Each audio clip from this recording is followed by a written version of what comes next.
संजय कहते हैं, राजन, सीमा को लांघकर आगे बढ़ते हुए महासागर के सदृश विशालकाय कर्ण गर्जना करता हुआ आगे बढ़ा। वह देवताओं के लिए भी दुर्जय था।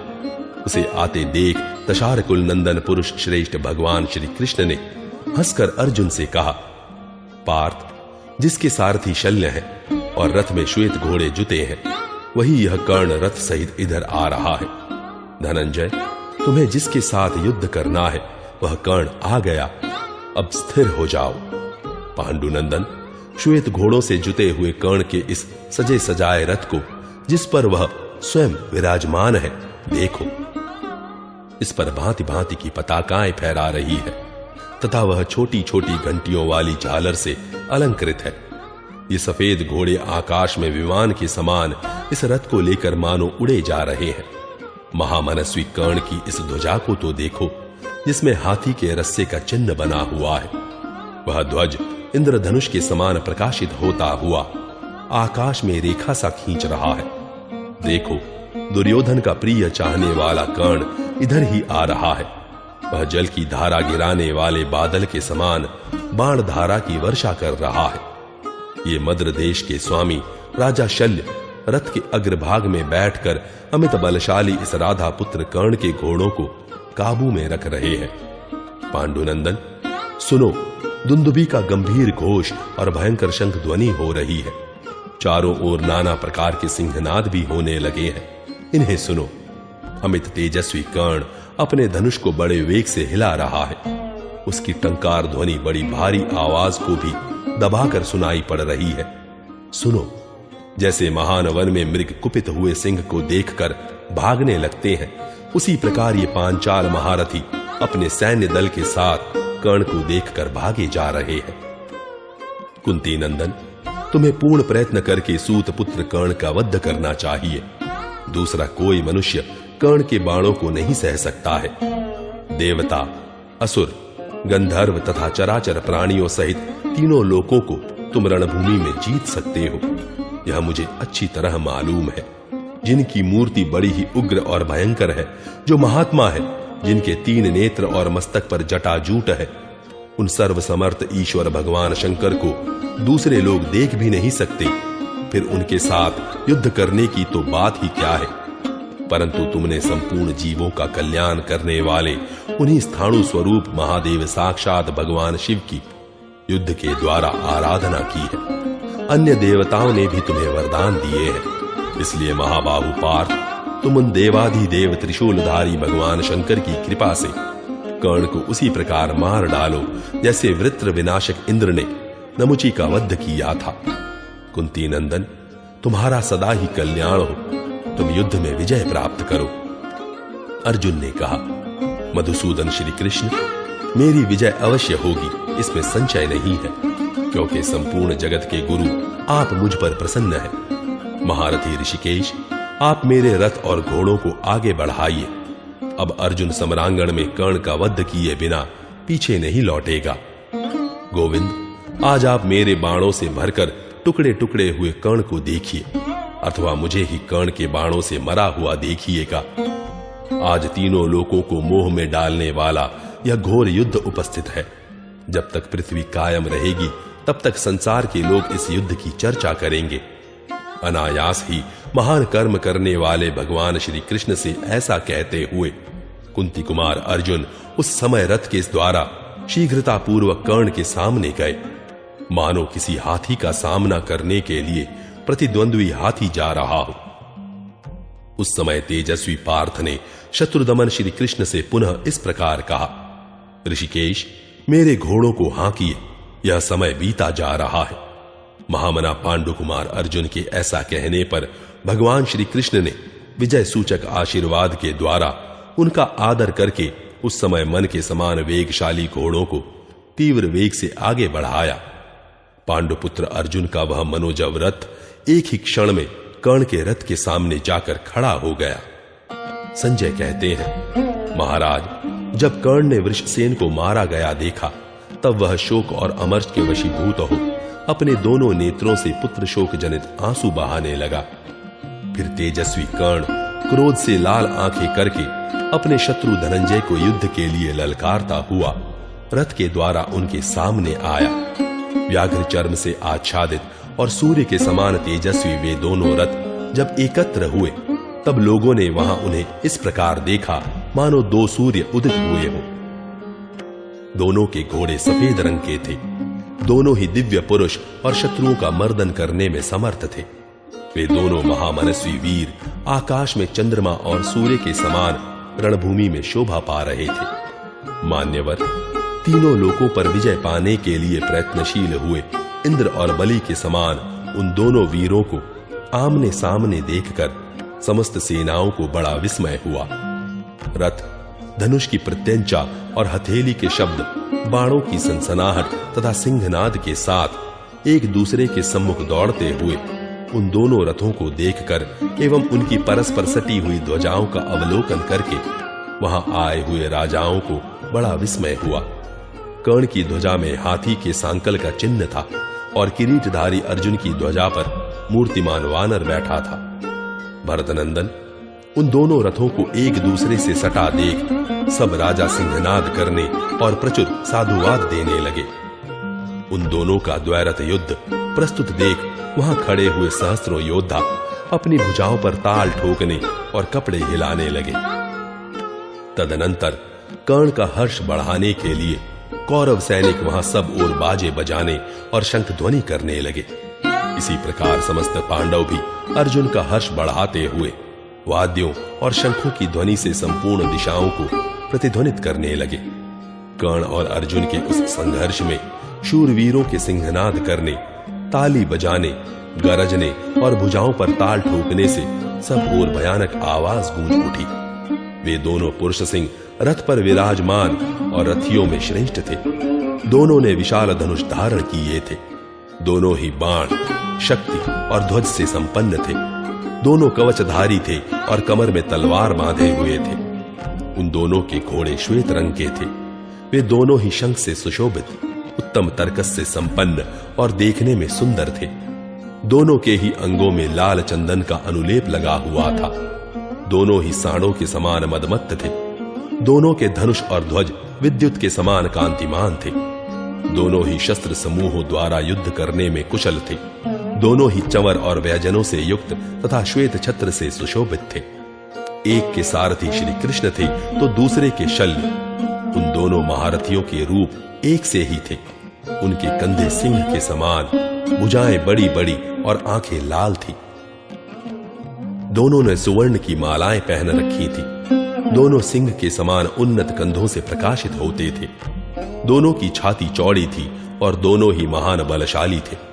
दोनों एक दूसरे का वध चाहते और परस्पर विजय पाने की अभिलाषा रखते थे।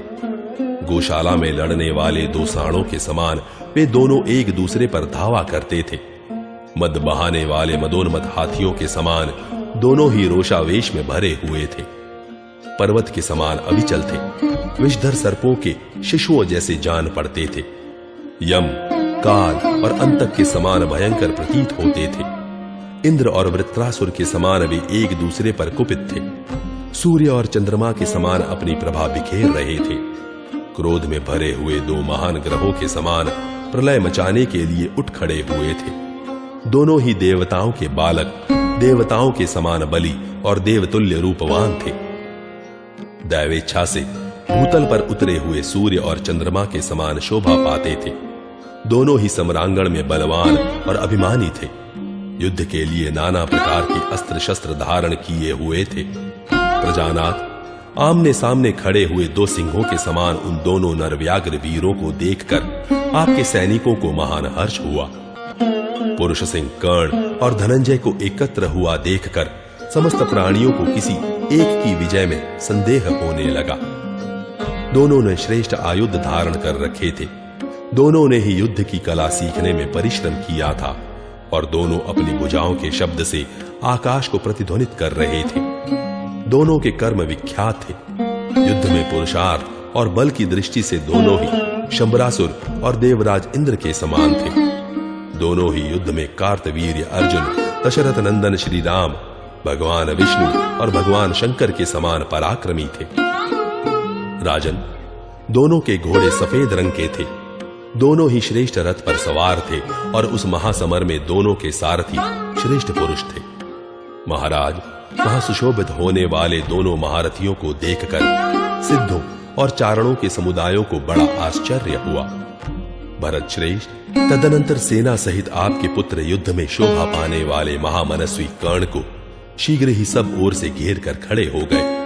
इसी प्रकार हर्ष में भरे हुए धृष्टद्युम्न आदि पांडव वीर युद्ध में अपना सानी न रखने वाले महात्मा कुंती कुमार अर्जुन को घेर कर खड़े हुए।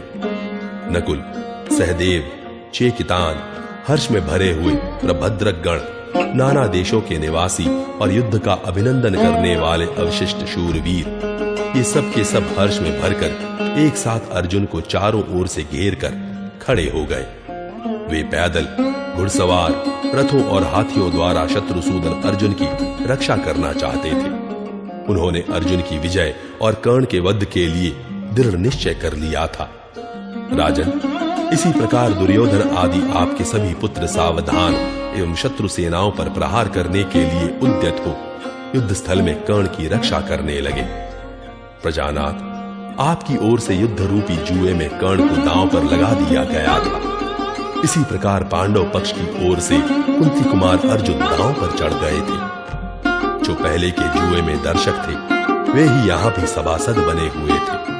वहां युद्ध रूपी जुआ खेलते हुए इन वीरों में से एक की जय और दूसरे की पराजय अवश्यंभावी थी। उन दोनों ने युद्ध के मुहाने पर खड़े हुए हम लोगों तथा पांडवों की विजय अथवा पराजय के लिए रणद्यूत आरंभ किया था। महाराज, युद्ध में शोभा पाने वाले वे दोनों वीर परस्पर कुपित हो एक दूसरे के वध की इच्छा से संग्राम के लिए खड़े हुए थे। प्रभु, इंद्र और वृत्रासुर के समान वे दोनों एक दूसरे पर प्रहार की इच्छा रखते थे। उस समय उन दोनों ने दो महान केतु ग्रहों के समान अत्यंत भयंकर रूप धारण कर लिया था।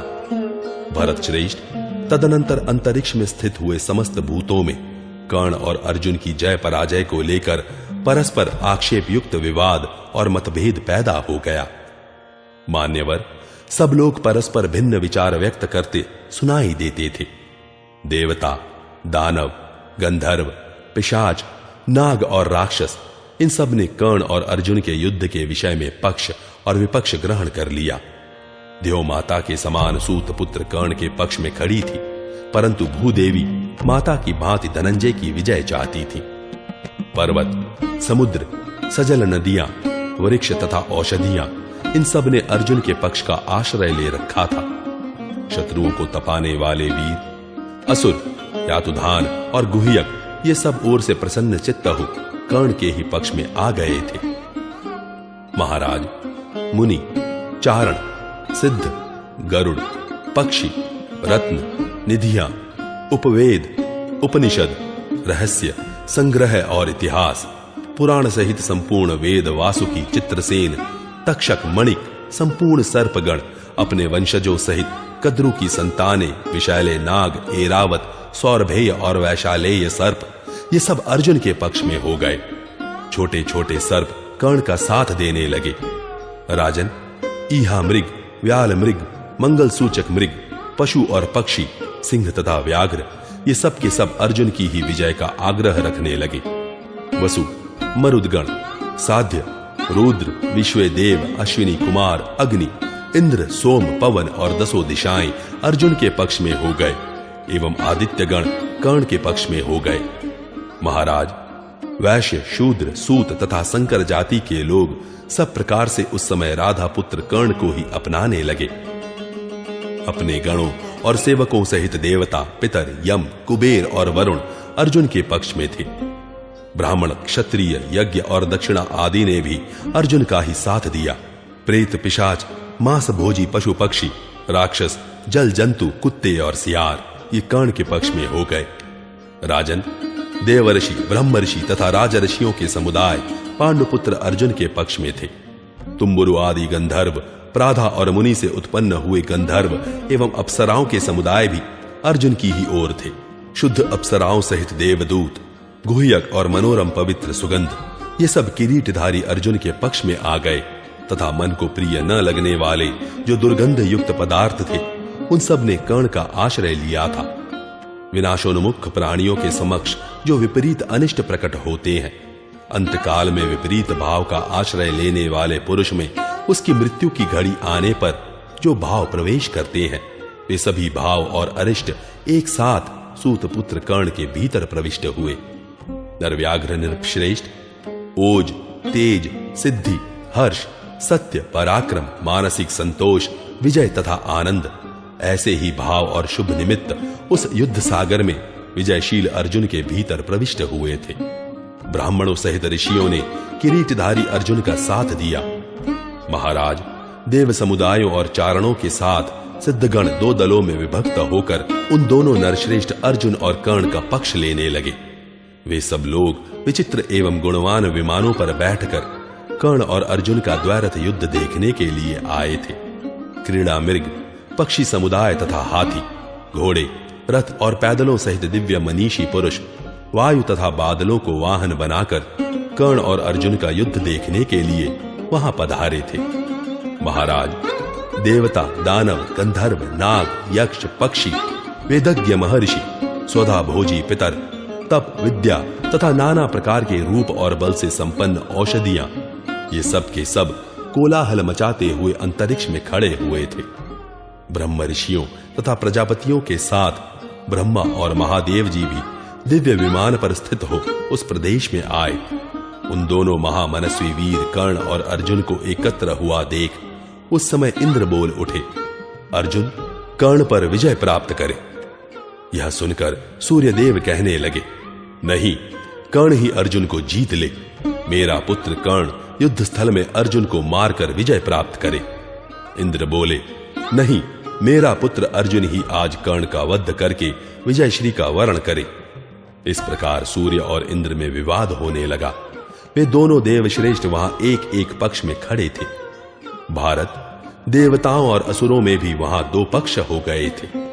महामना कर्ण और अर्जुन को युद्ध के लिए एकत्र हुआ देख देवताओं, ऋषियों तथा चारणों सहित तीनों लोक के प्राणी कांपने लगे। संपूर्ण देवता तथा समस्त प्राणी भी भयभीत हो उठे थे। जिस ओर अर्जुन थे उधर देवता और जिस ओर कर्ण था उधर असुर खड़े थे। रथ यूथपति कर्ण और अर्जुन कौरव तथा पांडव दल के प्रमुख वीर थे।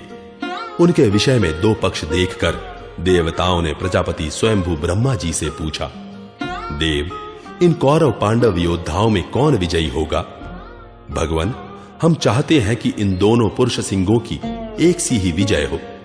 प्रभु, कर्ण और अर्जुन के विवाद से सारा संसार संशय में पड़ गया। स्वयंभू, आप हमें इनके विजय के संबंध में सच्ची बात बताइए। आप ऐसा वचन बोलिए जिससे इन दोनों की समान विजय सूचित हो।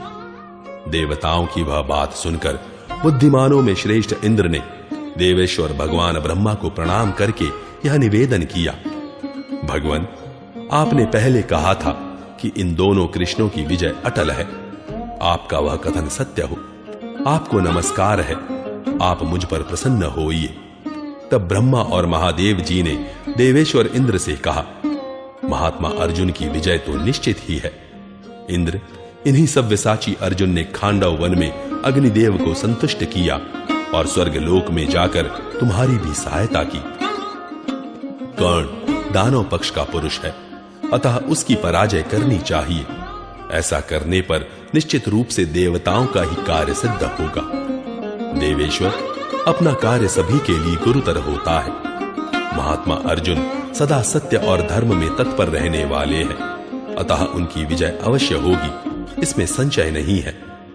शतलोचन, जिन्होंने महात्मा भगवान वृषभध्वज को संतुष्ट किया है, उनकी विजय कैसे नहीं होगी। साक्षात जगदीश्वर भगवान विष्णु ने जिनका सारथ्य किया है, जो मनस्वी, बलवान, शूरवीर, अस्त्र शस्त्रों के ज्ञाता और तपस्या के धनी है, उनकी विजय क्यों ना होगी। सर्वगुण संपन्न महातेजस्वी कुंती कुमार अर्जुन संपूर्ण धनुर्वेद को धारण करते हैं, अतः उनकी विजय होगी ही, क्योंकि यह देवताओं का ही कार्य है। पांडव वनवास आदि के द्वारा सदा महान कष्ट उठाते आए हैं। पुरुष प्रवर अर्जुन तपोबल से संपन्न और पर्याप्त शक्तिशाली है। वे अपनी महिमा से दैव के भी निश्चित विधान को पलट सकते हैं। यदि ऐसा हुआ तो संपूर्ण लोकों का अवश्य ही अंत हो जाएगा। श्री कृष्ण और अर्जुन के कुपित होने पर यह संसार कहीं टिक नहीं सकता। पुरुष प्रवर श्री कृष्ण और अर्जुन ही निरंतर जगत की सृष्टि करते हैं। यही प्राचीन ऋषि श्रेष्ठ नर और नारायण हैं। इन पर किसी का शासन नहीं चलता। यही सबके नियंता है, अतः ये शत्रुओं को संताप देने में समर्थ है। देवलोक अथवा मनुष्य लोक में कोई भी इन दोनों की समानता करने वाला नहीं है।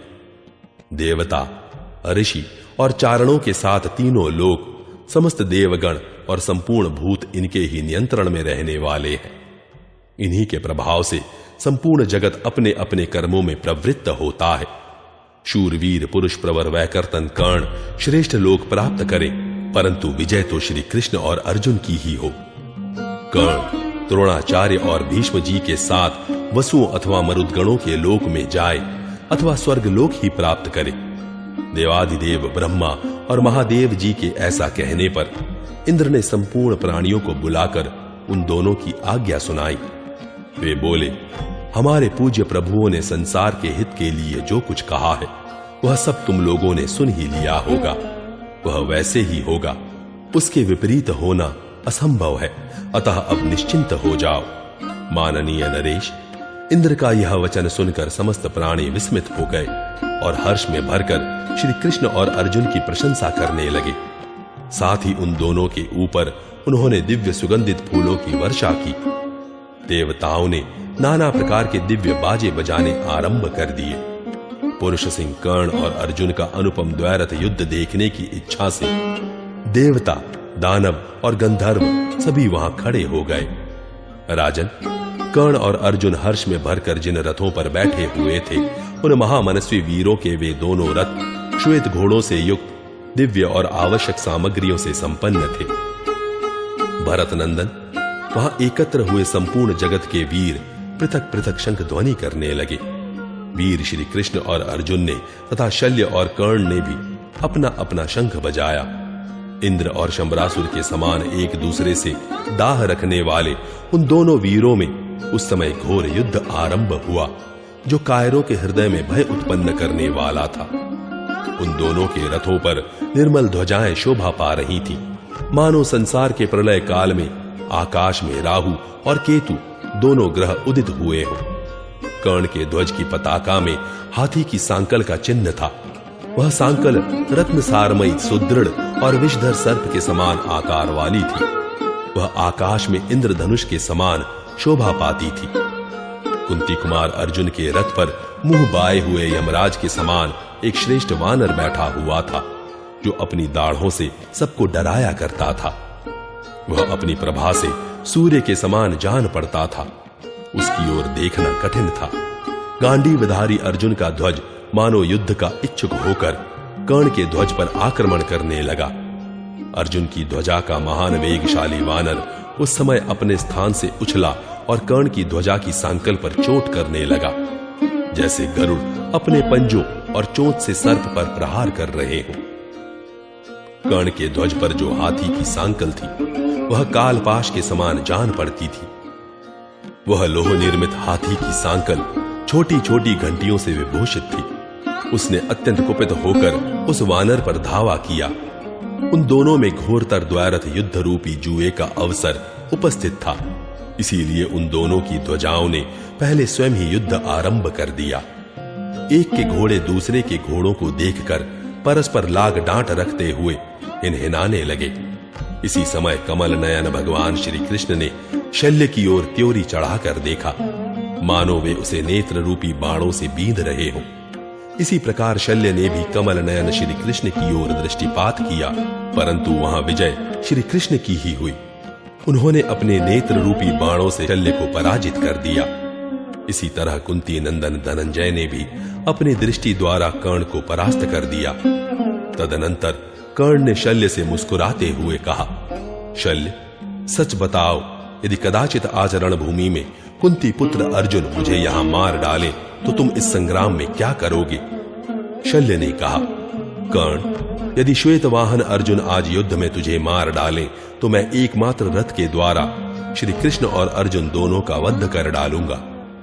संजय कहते हैं, राजन, इसी प्रकार अर्जुन ने भी श्री कृष्ण से पूछा। तब श्री कृष्ण ने हंसकर अर्जुन से यह सत्य बात कही, धनंजय, सूर्य अपने स्थान से गिर जाए, समुद्र सूख जाए और अग्नि सदा के लिए शीतल हो जाए, तो भी कर्ण तुम्हें मार नहीं सकता। यदि किसी तरह ऐसा हो जाए तो संसार उलट जाएगा। मैं अपनी दोनों भुजाओं से ही युद्ध भूमि में कर्ण तथा शल्य को मसल डालूंगा।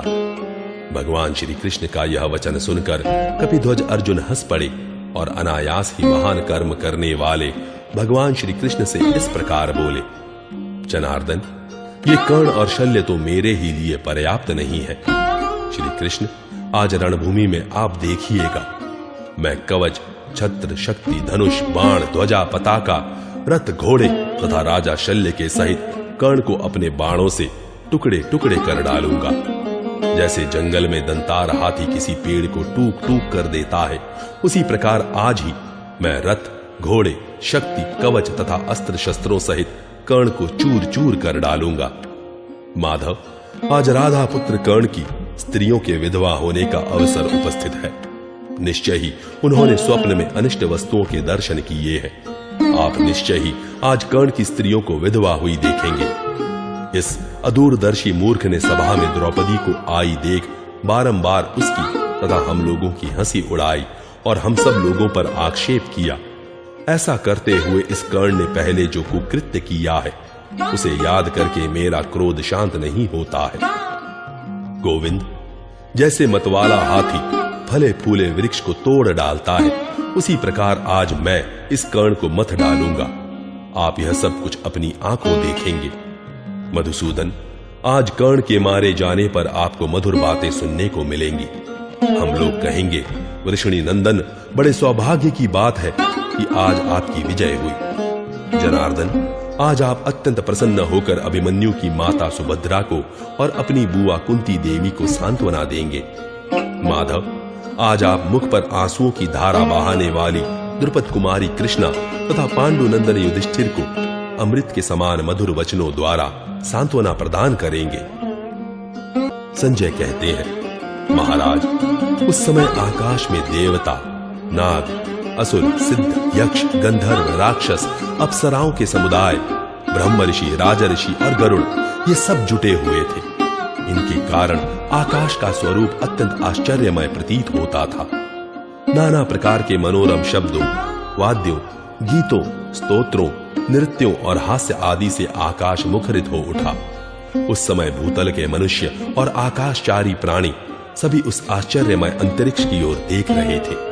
तदनंतर कौरव और पांडव पक्ष के समस्त योद्धा बड़े हर्ष में भरकर वाद्य, शंख ध्वनि, सिंहनाद और कोलाहल से रणभूमि एवं संपूर्ण दिशाओं को प्रतिध्वनित करते हुए समस्त शत्रुओं का संहार करने लगे। उस समय हाथी, अश्व, रथ और पैदल सैनिकों से भरा हुआ बाण, खड्ग, शक्ति और रिष्टि आदि अस्त्र शस्त्रों के प्रहार से दुस्सह प्रतीत होने वाला एवं मृतकों के शरीरों से व्याप्त हुआ वह वीर सेवित सम्रांगण खून से लाल दिखाई देने लगा। जैसे पूर्व काल में देवताओं का असुरों के साथ संग्राम हुआ था, उसी प्रकार पांडवों का कौरवों के साथ युद्ध होने लगा।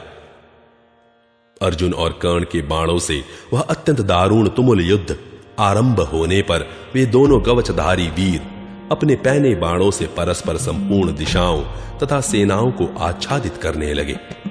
तत्पश्चात आपके और शत्रु पक्ष के सैनिक जब बाणों से फैले हुए अंधकार में कुछ भी देख न सके, तब भय से आतुर हो उन दोनों प्रधान रथियों की शरण में आ गए।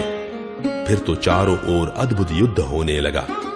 तदनंतर जैसे पूर्व और पश्चिम की हवाएं एक दूसरी को दबाती हैं, उसी प्रकार वे दोनों वीर एक दूसरे के अस्त्रों को अपने अस्त्रों द्वारा नष्ट करके फैले हुए प्रगाढ़ अंधकार में उदित हुए सूर्य और चंद्रमा के समान अत्यंत प्रकाशित होने लगे।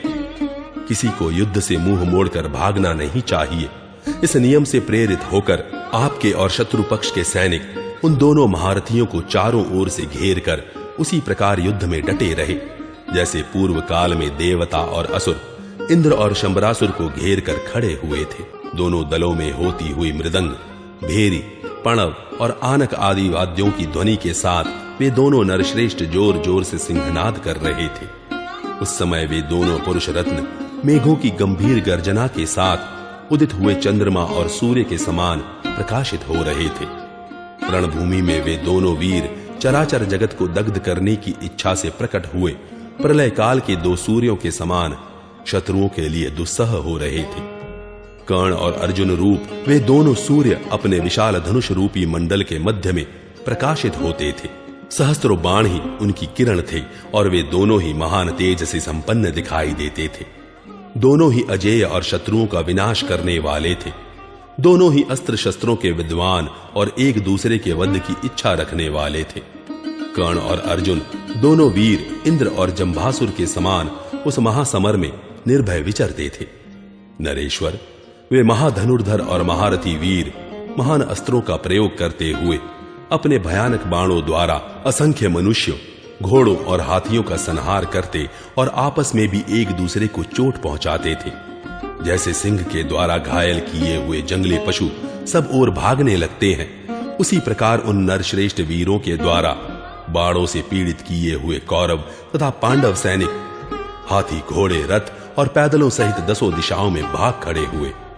महाराज, तदनंतर दुर्योधन, कृतवर्मा, शकुनी, शरद्वान के पुत्र कृपाचार्य और कर्ण, ये 5 महारथी शरीर को पीड़ा देने वाले बाणों द्वारा श्री कृष्ण और अर्जुन को घायल करने लगे।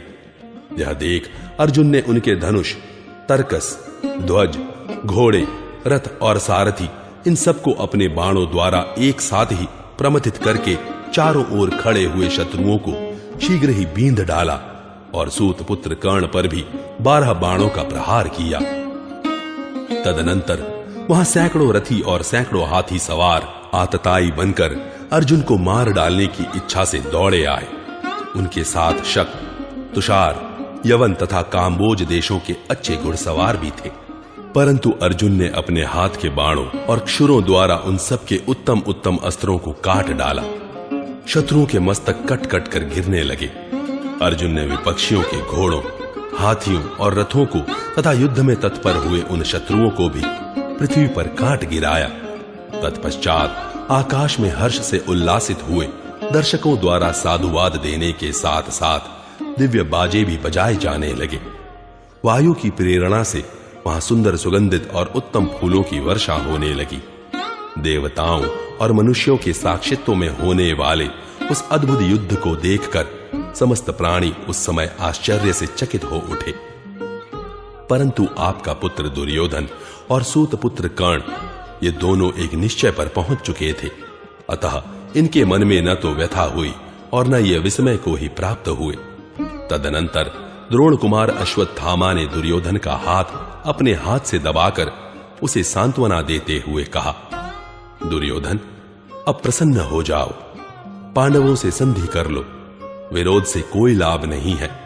आपस के इस झगड़े को धिक्कार है। तुम्हारे गुरुदेव अस्त्र विद्या के महान पंडित थे, साक्षात ब्रह्मा जी के समान थे, तो भी इस युद्ध में मारे गए। यही दशा भीष्म आदि महारथियों की भी हुई है। मैं और मेरे मामा कृपाचार्य तो अवध्य हैं।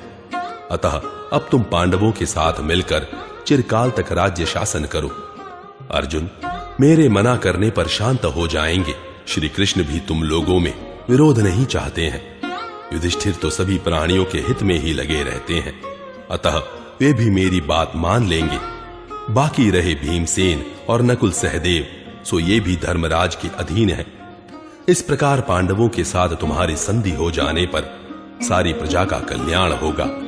फिर तुम्हारी इच्छा से सगे संबंधी भाई बंधु अपने अपने नगर को लौट जाएं और समस्त सैनिकों को युद्ध से छुट्टी मिल जाए। नरेश्वर, यदि मेरी बात नहीं सुनोगे तो निश्चय ही युद्ध में शत्रुओं के हाथ से मारे जाओगे और उस समय तुम्हें बड़ा पश्चाताप होगा।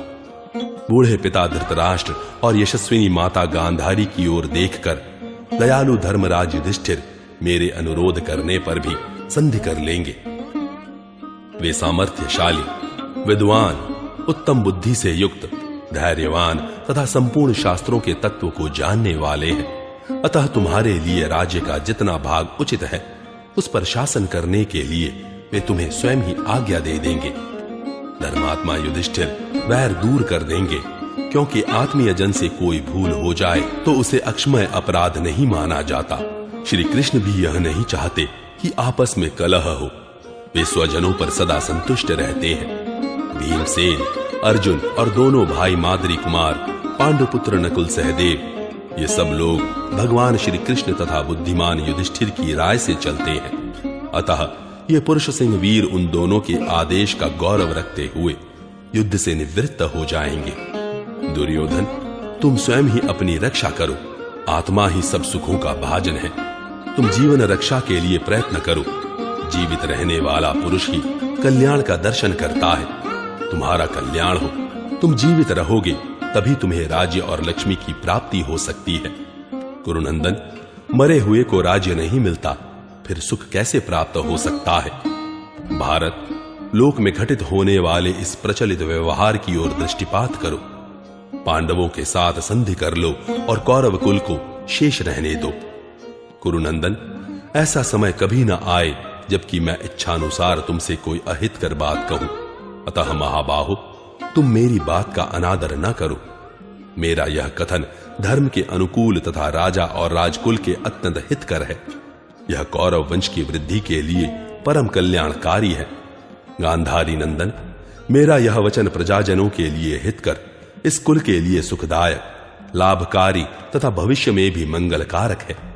नरश्रेष्ठ, मेरी यह निश्चित धारणा है कि कर्ण नरव्याघ्र अर्जुन को कदापि जीत न सकेगा। अतः मेरा यह शुभ वचन तुम्हें पसंद आना चाहिए। राजेंद्र, यदि ऐसा नहीं हुआ तो बड़ा भारी विनाश होगा। किरीटधारी अर्जुन ने अकेले जो पराक्रम किया है, इसे सारे संसार के साथ तुमने प्रत्यक्ष देख लिया है। ऐसा पराक्रम न तो इंद्र कर सकते हैं और न यमराज, न धाता कर सकते हैं और न भगवान यक्षराज कुबेर। यद्यपि अर्जुन अपने गुणों द्वारा इससे भी बहुत बढ़े चढ़े हैं, तथापि मुझे विश्वास है कि मेरी कही हुई इन सारी बातों को कदापि नहीं टालेंगे। यही नहीं, वे सदा तुम्हारा अनुसरण करेंगे। इसलिए राजेंद्र, तुम प्रसन्न हो और संधि कर लो। तुम्हारे प्रति मेरे मन में भी सदा बड़े आदर का भाव रहा है। हम दोनों की जो घनिष्ठ मित्रता है, उसी के कारण मैं तुमसे यह प्रस्ताव करता हूं। यदि तुम प्रेम पूर्वक राजी हो जाओगे तो मैं कर्ण को भी युद्ध से रोक दूंगा। विद्वान पुरुष 4 प्रकार के मित्र बतलाते हैं। एक सहज मित्र होते हैं, दूसरे हैं संधि करके बनाए हुए मित्र, तीसरे वे हैं जो धन देकर अपनाए गए हैं, जो किसी के प्रबल प्रताप से प्रभावित हो स्वतः शरण में आ जाते हैं, वे चौथे प्रकार के मित्र हैं। पांडवों के साथ तुम्हारी सभी प्रकार की मित्रता संभव है। वीर, एक तो वे तुम्हारे जन्मजात भाई हैं, अतः सहज मित्र हैं। प्रभु, फिर तुम संधि करके उन्हें अपना मित्र बना लो। यदि तुम प्रसन्नता पूर्वक पांडवों से मित्रता स्वीकार कर लो तो तुम्हारे द्वारा संसार का अनुपम हित हो सकता है। सुहृद अश्वत्थामा ने जब इस प्रकार हित की बात कही, तब दुर्योधन उस पर विचार करके लंबी सांस खींचकर मन ही मन दुखी हो इस प्रकार बोला, सखे, तुम जैसा कहते हो वह सब ठीक है, परंतु इस विषय में कुछ मैं भी निवेदन कर रहा हूं, अतः मेरी बात भी सुन लो।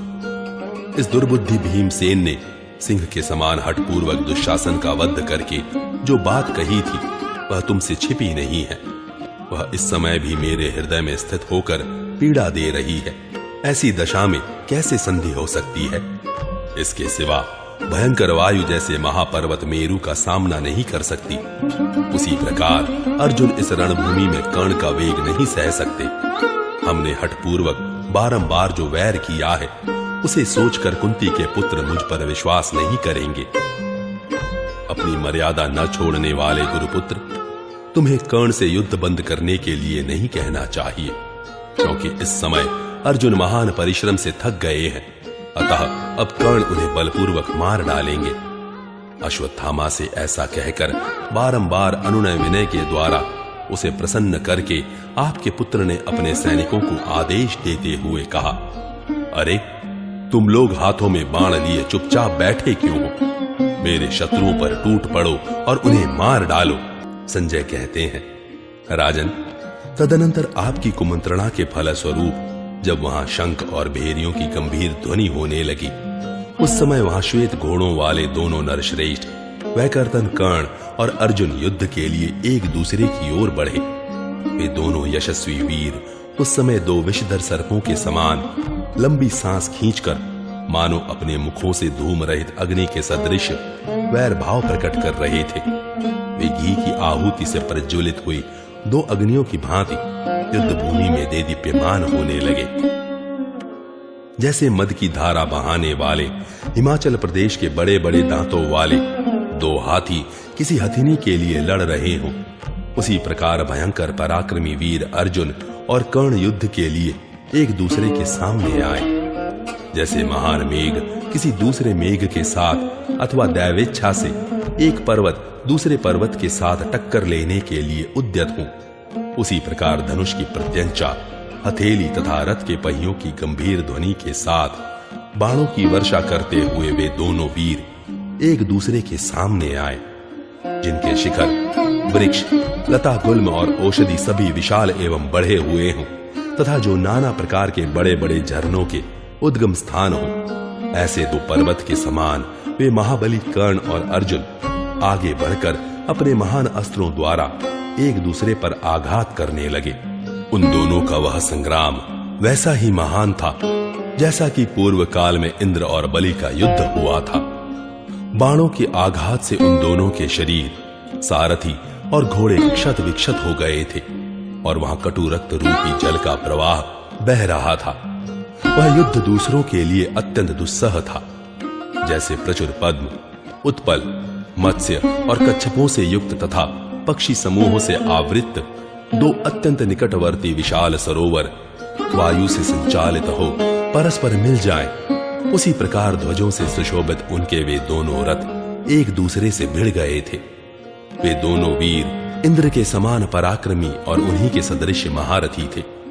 इंद्र के वज्रतुल्य बाणों से इंद्र और वृत्रासुर के समान वे एक दूसरे को चोट पहुंचाने लगे।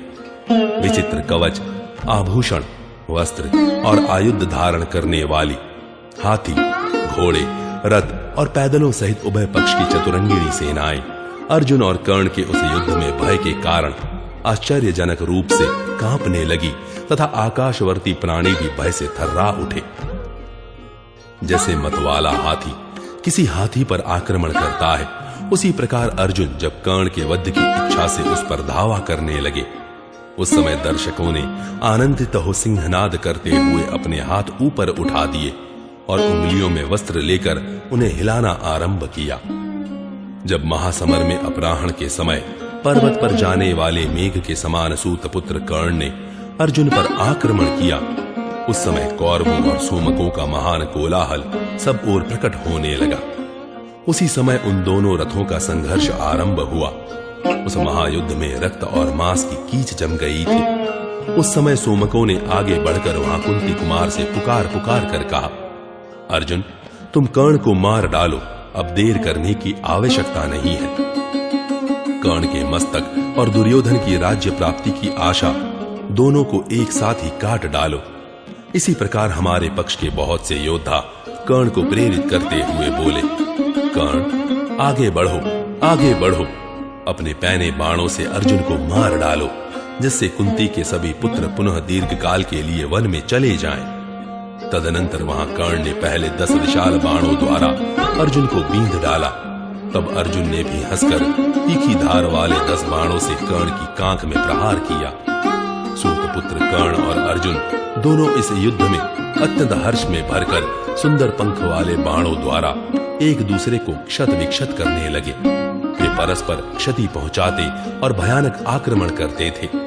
तत्पश्चात भयंकर धनुष वाले अर्जुन ने अपनी दोनों भुजाओं तथा गांडीव धनुष को पोंछकर नाराज, नालीग, वराह कर्ण, क्षुर, अंजलिक तथा अर्धचंद्र आदि बाणों का प्रहार आरंभ किया। राजन, वे अर्जुन के बाण कर्ण के रथ में घुसकर सब ओर बिखर जाते थे। ठीक उसी तरह जैसे संध्या के समय पक्षियों के झुंड बसेरा लेने के लिए नीचे मुख किए शीघ्र ही किसी वृक्ष पर जा बैठते हैं।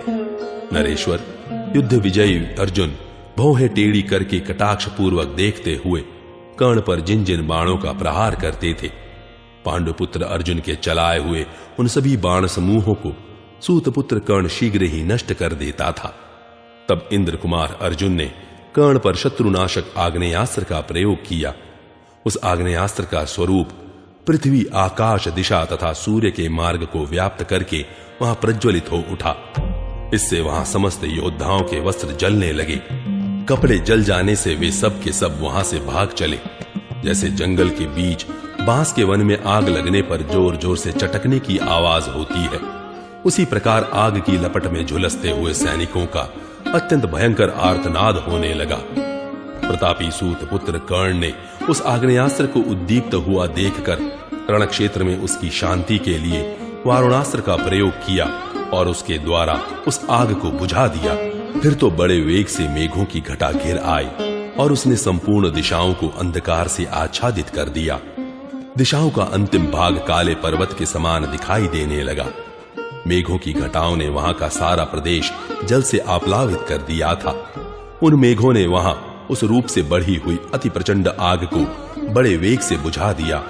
फिर समस्त दिशाओं और आकाश में वे ही छा गए। मेघों से घिरकर सारी दिशाएं अंधकाराच्छन्न हो गईं, अतः कोई भी वस्तु दिखाई नहीं देती थी। तदनंतर कर्ण की ओर से आए हुए संपूर्ण मेघ समूहों को वायव्यास्त्र से छिन्न भिन्न करके शत्रुओं के लिए अजेय अर्जुन ने गांडीव धनुष, उसकी प्रत्यंचा तथा बाणों को अभिमंत्रित करके अत्यंत प्रभावशाली वज्रास्त्र को प्रकट किया, जो देवराज इंद्र का प्रिय अस्त्र है। उस गांडीव धनुष से क्षुप्र, अंजलि, अर्धचंद्र, नालीक, नाराज और वराह कर्ण आदि तीखे अस्त्र हजारों की संख्या में छूटने लगे। वे सभी अस्त्र वज्र के समान वेगशाली थे। वे महाप्रभावशाली गीध के पंखों से युक्त तेज धार वाले और अतिशय वेगवान अस्त्र कर्ण के पास पहुंचकर उसके समस्त अंगों में, घोड़ों पर, धनुष में तथा रथ के जूहों, पहियों और ध्वजों में जा लगे। जैसे गरुड़ से डरे हुए सर्प धरती छेद कर उसके भीतर घुस जाते हैं, उसी प्रकार वे तीखे अस्त्र उपयुक्त वस्तुओं को विदीर्ण कर शीघ्र ही उनके भीतर धंस गए। कर्ण के सारे अंग बाणों से भर गए, संपूर्ण शरीर रक्त से नहा उठा। इससे उसके नेत्र उस समय क्रोध से घूमने लगे। उस महामनस्वी वीर ने अपने धनुष को, जिसकी प्रत्यंचा सुदृढ़ थी, झुकाकर समुद्र के समान गंभीर गर्जना करने वाले भार्गवास्त्र को प्रकट किया और अर्जुन के महेंद्रास्त्र से प्रकट हुए बाण समूहों के टुकड़े टुकड़े करके अपने अस्त्र से उनके अस्त्र को दबाकर युद्ध स्थल में रथों, हाथियों और पैदल सैनिकों का संहार कर डाला। अमर्षशील कर्ण उस महासमर में भार्गवास्त्र के प्रताप से देवराज इंद्र के समान पराक्रम प्रकट कर रहा था। क्रोध में भरे हुए वेगशाली सूतपुत्र कर्ण ने अच्छी तरह छोड़े गए और शिला पर तेज किए हुए सुवर्णमय पंख वाले बाणों द्वारा युद्ध स्थल में हठपूर्वक मुख्य मुख्य पांचाल योद्धाओं को घायल कर दिया। राजन, सम्रांगण में कर्ण के बाण समूहों से पीड़ित होते हुए पांचाल और सोमक योद्धा भी क्रोधपूर्वक एकत्र हो अपने पैने बाणों से सूतपुत्र कर्ण को बींधने लगे। किंतु उस रणक्षेत्र में सूतपुत्र कर्ण ने बाण समूहों द्वारा हर्ष और उत्साह के साथ पांचालों के रथियों, हाथी सवारों और घुड़सवारों को घायल करके बड़ी पीड़ा दी और उन्हें बाणों से मार डाला। कर्ण के बाणों से उनके शरीरों के टुकड़े टुकड़े हो गए और वे प्राण शून्य होकर कराहते हुए पृथ्वी पर गिर पड़े। जैसे विशाल वन में भयानक बलशाली और क्रोध में भरे हुए सिंह से विदीर्ण किए गए हाथियों के झुंड धराशायी हो जाते हैं, वैसी ही दशा उन पांचाल योद्धाओं की भी हुई। राजन, पांचालों के समस्त श्रेष्ठ योद्धाओं का बलपूर्वक वध करके उदार वीर कर्ण आकाश में प्रचंड किरणों वाले सूर्य के समान प्रकाशित होने लगा। उस समय आपके सैनिक कर्ण की विजय समझकर बड़े प्रसन्न हुए और सिंहनाद करने लगे। कौरवेंद्र, उन सब ने यही समझा कि कर्ण ने श्री कृष्ण और अर्जुन को बहुत घायल कर दिया है।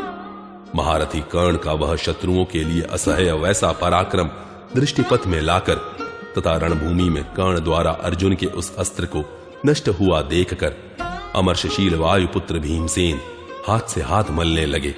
उनके नेत्र क्रोध से प्रज्वलित हो उठे, हृदय में अमर्ष और क्रोध का प्रादुर्भाव हो गया। अतः वे सत्य प्रतिज्ञ अर्जुन से इस प्रकार बोले, विजयी अर्जुन, आज सम्रांगण में धर्म से दूर रहने वाले इस पापी सूतपुत्र कर्ण ने तुम्हारी आंखों के सामने अनेक प्रमुख पांचाल योद्धाओं का वध कैसे कर डाला। किरीटधारी अर्जुन, तुम्हें तो पूर्व काल में देवता भी नहीं जीत सके थे, काल के या दानव भी नहीं परास्त कर सके थे। तुम साक्षात भगवान शंकर की भुजाओं से टक्कर ले चुके हो, तो भी इस सूत पुत्र ने तुम्हें पहले ही 10 बाण मारकर कैसे बींध डाला। तुम्हारे चलाए हुए बाण समूहों को इसने नष्ट कर दिया। यह तो आज मुझे बड़े आश्चर्य की बात जान पड़ती है। सव्यसाची अर्जुन, कौरव सभा में द्रौपदी को दिए गए उन क्लेशों को तो याद करो। इस पाप बुद्धि दुरात्मा सूत पुत्र ने जो निर्भय होकर हम लोगों को थोथे तिलों के समान नपुंसक बताया था और बहुत सी अत्यंत तीखी एवं रूखी बातें सुनाई थी, उन सब को याद करके तुम पापी कर्ण को शीघ्र ही युद्ध में मार डालो। किरीटधारी पार्थ, तुम क्यों इसकी उपेक्षा करते हो?